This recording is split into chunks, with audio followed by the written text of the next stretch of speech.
Hello and welcome to the Handicapable Black Woman Throne Room. My view of humanity is a whole new tea.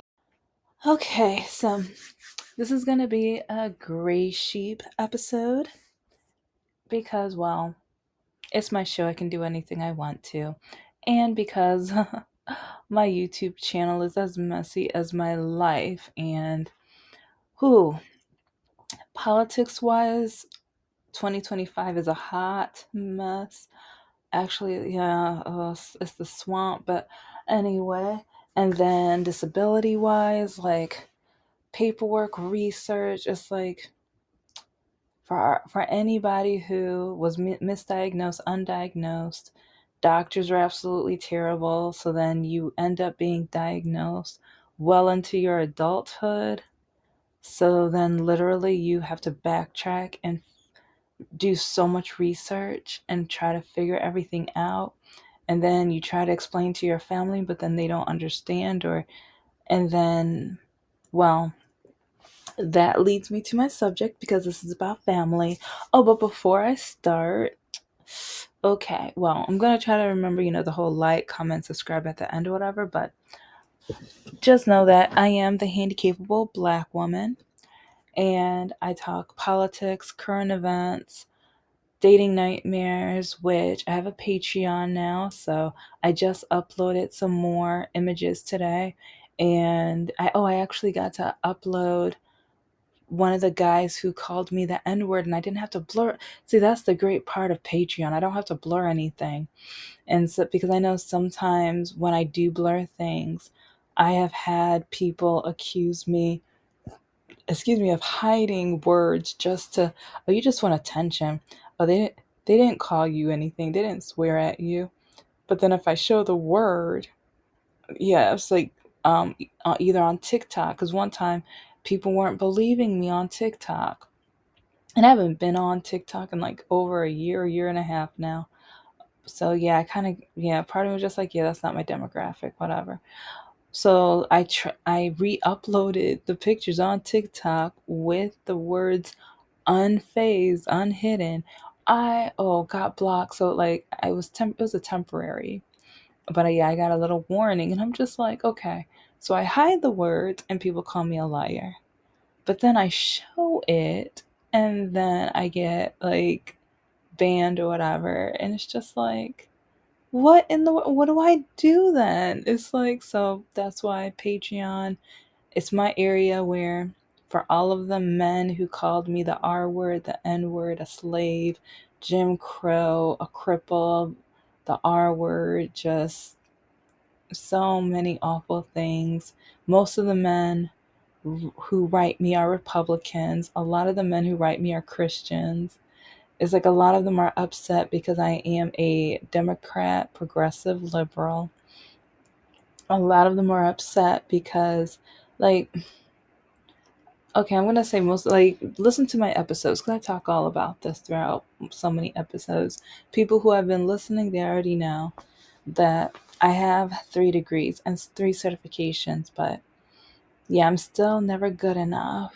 And a lot of men, since I have that education, either they tell me that I need to, let's see, give all that up because I'm supposed to cater to them and make them dinner and make their kids, and or that I'm selfish because how come I'm getting all of this education when again I should be making their kids and feeding them and being submissive. And why did I get all the education? Because if I have the education, that means I have brains, and that means I have my own opinion, and that means it's less likely that I'm going to be submissive to him. Because a lot of these alpha men out here are upset that women, like a lot of these women out here, we know better. And it's like I keep seeing certain videos where women are like, ladies, we are supposed to be submissive. Submission isn't hard. And I'm like, girl, bye, shut up. No. It's like if you find me a real man that's worth being submissive to, maybe, but the percentage of that ever happening, not for me. Doesn't fit my cup of tea. And I'm petty and creative and, yeah, a little dry humor, spiteful, and yeah. Anyway, so, like, yeah, you're gonna get tons of stories, tons of, well, on Patreon, tons of screenshots. Some of the screenshots you will see in my episodes, so pay attention and everything like that, because quite a few. It's like, if you're listening, then just know at some point come back to a screen where you can, not while you're driving, not while you're driving. After teaching college students, I have to make sure I say, not while you're driving. Because some of the things that they even have admit, you know what, one day I'm going to do, I have not done an IQ episode in so long.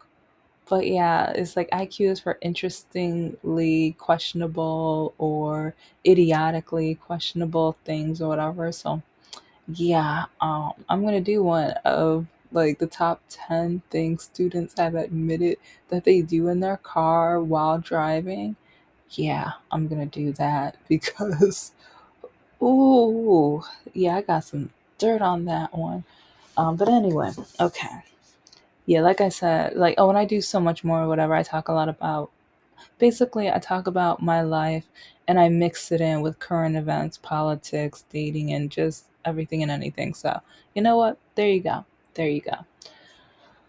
And also, especially disability, because this episode has to deal with disability, mental health, and being the gray sheep of the family.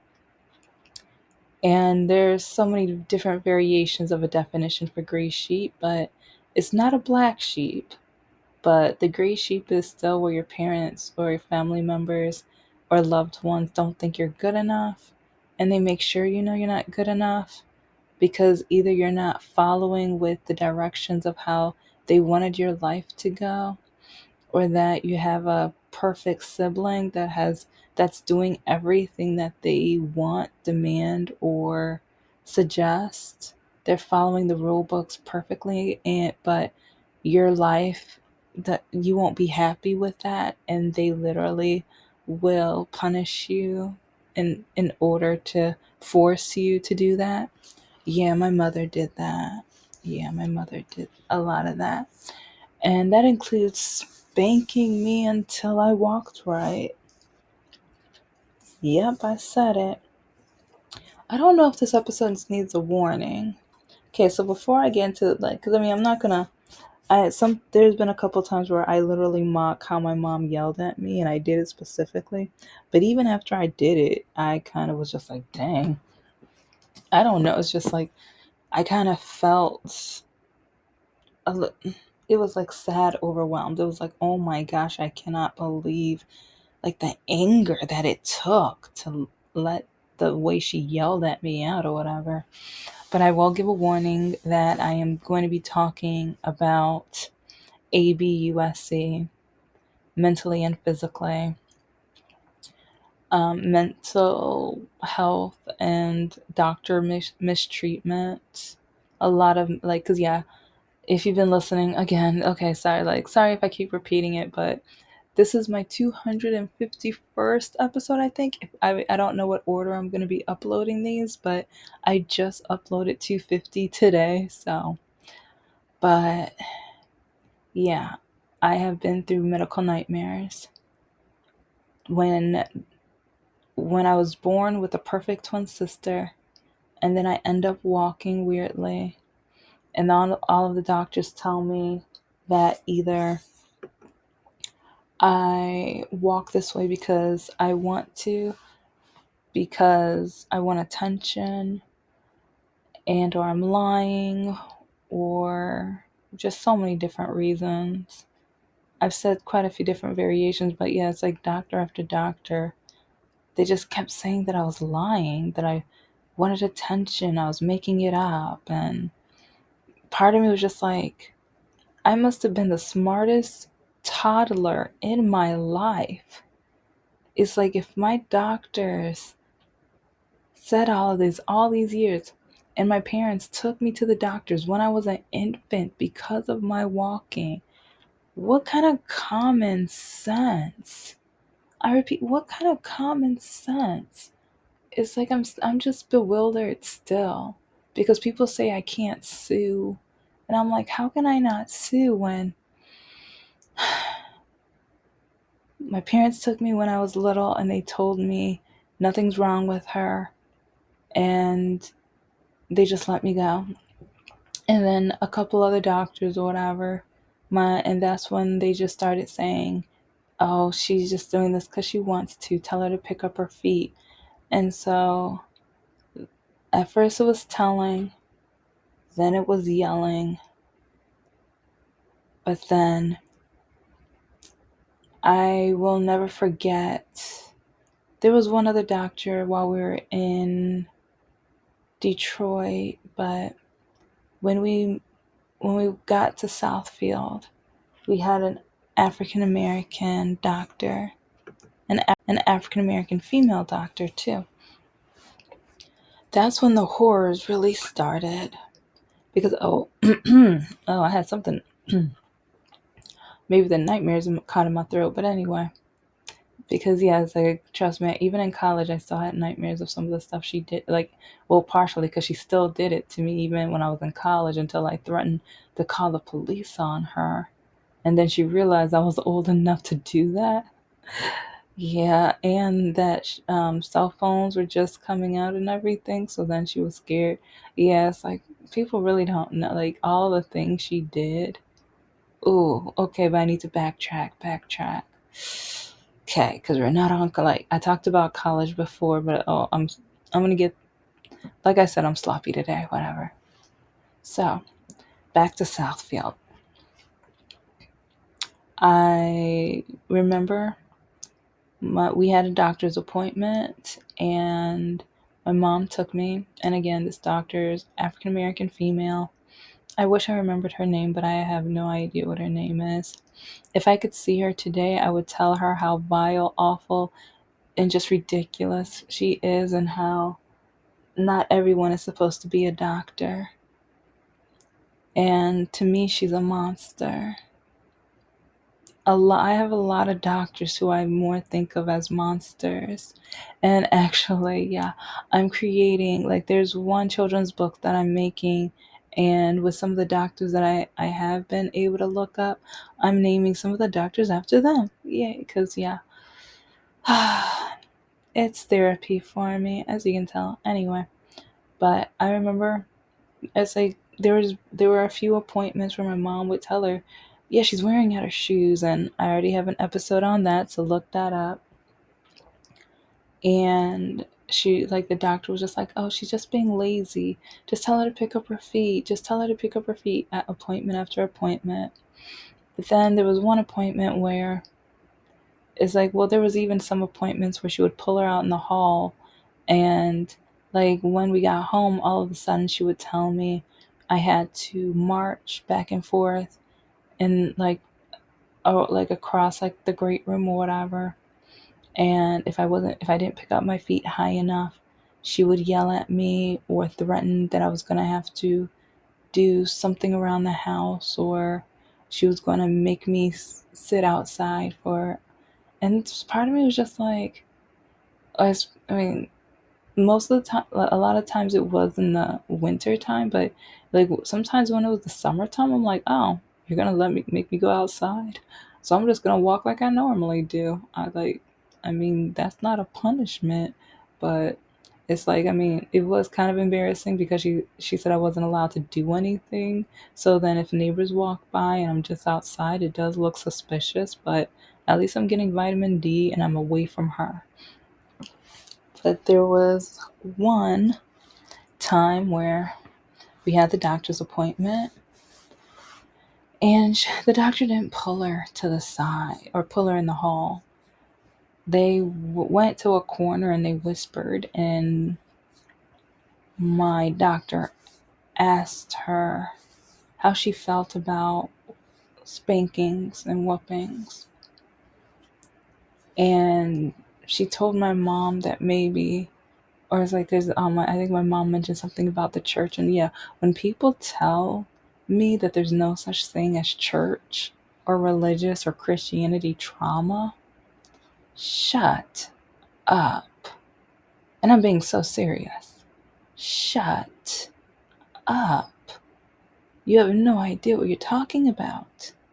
You don't. I went to a large congregation church this year. It would be like, yeah, it's like, let's just say over 30 years at this church. Brainwashed. It's like I'm unbrainwashed now, but it's like just the stupid, disgusting Republican crap that they would always say. And then they would invite all the Republican, like, people that were running to come and they would tell us to vote for them. But then they would always put down Democrats or saying that they're evil and they're awful. And it's like, even this past election, it's like, like there's a bishop and then there's pastor. They now have two different churches because the two daughters co-pastor at the bishop's church or whatever, but the pastor specifically was just putting down like Democrats, saying how awful and evil, and I'm just like, what? I'm gonna talk about it later, but it's just like when people say there's no such thing as religious trauma, and or when I say that I've been, and people like Christians laugh at me, or they mock me, or they tell me something's wrong with me or whatever. Oh, when the doctor asked my mom about the spankings and stuff, and she was like, I'm a Christian. The Bible says that she was obligated to spank her children, spank them to be good and be right and stuff like that. And so, I mean, there was a lot of whispering that I couldn't hear, but I know, like with the whispering, it was spanking, Christian, religion, belt, and so I didn't know exactly what was going on, but I had a hint, so I was kind of scared. But I just remember after the appointment, we got home, got into the house, and then my mother told me to go upstairs and get the belt. And I just remember my heart is pounding. I'm like, what did I do? What's going on? I have no idea what's going on. And even now, it's like I'm having tears like form almost or whatever, because I'm remembering the trauma, and because she did it more than once. And it's like, so I don't know, it's just sometimes when people tell me, your mother's dead now, she died, so she can't tell you why she did the things she did. Oh, she loved you. She was just trying to make sure that you were going to be perfect. Her job is to make sure, like a lot of the Christian women, her job was to make you be perfect. She had to make sure you're going to be good, so a man was going to want to marry you. A man's not going to want to marry you with you walking like that. What does a man have to do with how I walk? So yeah, a lot of Christian women kept saying like no man was going to want me. They And then some family members telling me they don't want to hear about it because she was a wonderful, amazing woman, and I'm just going to tarnish her name, and it's my job to preserve her reputation. But I'm just like, you know what? No, there's other people out there like me. I just met someone on one of the social medias who she didn't go through, I don't know if she went through the ABUSC, but she was late diagnosed too.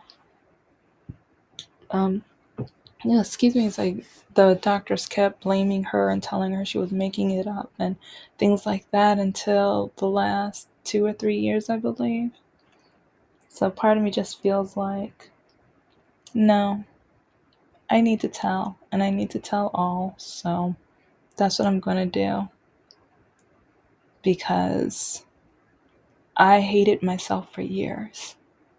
I would wake up saying I hate myself, I hate my life. I hate who I am. Why do I walk like this? What's wrong with me? Why did God allow me to walk like this? But then it's like, and that's the frustrating thing, because then the bishop's like, oh, well, the devil did this to you. But then they're like, God doesn't make mistakes. And it's just so many, again, brainwashing. So, because, if I prayed and got hands laid on, but then I still walk this way, then it must mean that I'm not praying hard enough. I'm not doing a good enough job at church, and I don't believe. And that's all the stuff that people at the church, even people who work at the church, told me. So, yeah, with the whole Christian spanking of children, my mother told me to get the belt. I got the belt, and I'm so scared. And so my mom, I will not mock how she says it because it's only going to make my heart race, and even maybe call, because I had a nightmare last time I did it. But I will never forget how she said, "Why do you walk like this? Why?" And I'm not even saying it as harshly as she does. And I was so scared. And I'd just be like, "I don't know. Stop lying to me. I'm not lying. Stop lying to me." And she would wave the belt. And I would start shaking. And I would be so nervous. "Why do you walk like that?" "I can't help it." "Don't tell me you can't help it. You just like, I will go beat you with this." And, but then I'm like, I don't know what to say. I had no idea what to say. So like I've said other times, there were times where she would do this to me. It was to a point where I learned I have to say that I'm lazy. I have to learn to say that I want to walk like this. I have to say that I don't care about myself. These are literally the things that she told me I had to say, because she said me saying I don't know or I am trying to walk right was a lie. And then she told me she knew when I was lying. Do you know how confusing that is to a child and to a teenager, to a young adult? Because as I'm telling the truth on, I don't know why I walk like this. And then I start feeling pain in my legs, and then my walking's getting worse. And it's getting even more worse, and it's like it's more noticeable, and then I have to start wearing different shoes. But back then, that day, it's like it's really traumatic when the doctor even taught my mother where to spank me to make sure if there were any marks the teachers wouldn't see it. I will never forget that doctor. I will never forget or forgive. To me, she's a monster, because my mother said, "I'm doing this because God wants you to walk right. I'm doing this because I'm a mother of the church, or I'm a mom of the church." She said something about of the church. And it's like she just started putting all of this religion into it, whooping me over and over again, me crying, and I'm so confused. And I don't know what to say, and I'm so scared because it's like I forget. I'm trying to remember what grade it started, because I like the gym shoes situation was around, I think, second or third grade. And then I want to say maybe third or fourth grade, the harsh whooping, because I mean, she whooped me a couple times for the walking, but it was like once the doctor gave her permission and taught her where to spank, that's when it was an absolute nightmare. And she did it more often, and especially when she was mad at my father. It's like she would call me, like sometimes I thought like I was her anger release, because if my father did something or didn't do something or whatever, she would call me into the room, and next thing I know, she was asking me why I walk like that, and I'm like, I didn't even I didn't even walk around you today. What's happening? I was in my room. What did I do? But since she was upset, I was her target, and she learned where to. There was a couple times where she made a mistake. So then, especially if it was during the spring or summertime, she would tell me, like, or after the spanking, or even later that night after dinner, she noticed the marks on my body in areas where it would be noticeable. She would tell me I had to go upstairs and find an outfit, and I would have to show it to her so that she could make sure that my teachers were not going to notice. So, I don't know. It's just when you have a disability and an undiagnosed disability, when you have parents that won't listen to your child, because I think this is one reason, like, and I'm going to talk about this other times because this happened so many times after this doctor gave her permission to do so. But communicate with your children. If your children is saying something and maybe it goes against what the doctor's saying, sit down and talk to that child. Communicate. Maybe there's a misunderstanding. Maybe there's something you're missing. Maybe something the doctor is missing. Because I did not get my diagnosis until my 30s. I got whooped, tortured, and told as long as I walk like this, no one's ever going to want me, love me, marry me. I was told that no job is ever going to want me. I was told that I was never going to do anything in life, never going to get a house, never going to, just so many things because of how I walked. And especially now with politics and the whole DEI, and it's like we got a president who puts down people with disabilities over and over again. But then everybody's like, oh, he's not a racist. He's not a bigot. He's not an ableist. Yes, he is.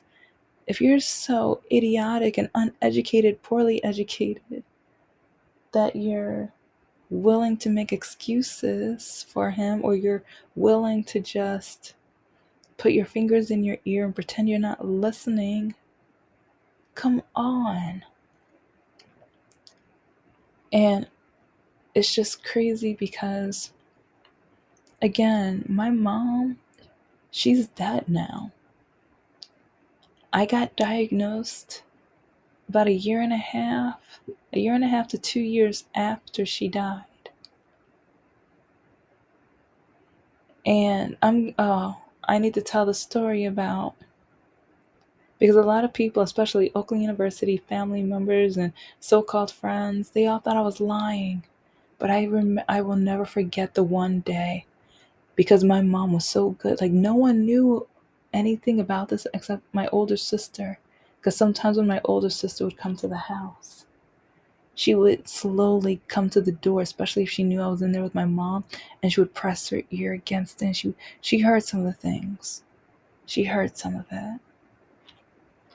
She knew some of this, and especially after some spankings, because my mom would just tell my perfect sister to go upstairs, but my older sister, sometimes she was playing music, but she would turn it off and she would listen, and she knew what was going on because she was old enough to know what was going on. My perfect sister, she wasn't old enough, but my older sister was. But yeah, I'm going to need a part two because, yeah, I need to tell you the story about when my mom had to go to the hospital before she passed. And she made a mistake and let herself slip. She let the monster out, but then everyone still wanted to blame medications on it. To me, I was just like, that's the woman I know. That's the mother I know. This is the Handicapable Black Woman Throne Room. I am a woman, I am of color, and I am handicapable. But most importantly, I am human, and you're human too. Please don't forget to like, comment, and subscribe. And in the messages, well, maybe one of your favorite emojis, because I need something to smile with about. Talk to you later, or a mini story about your situation.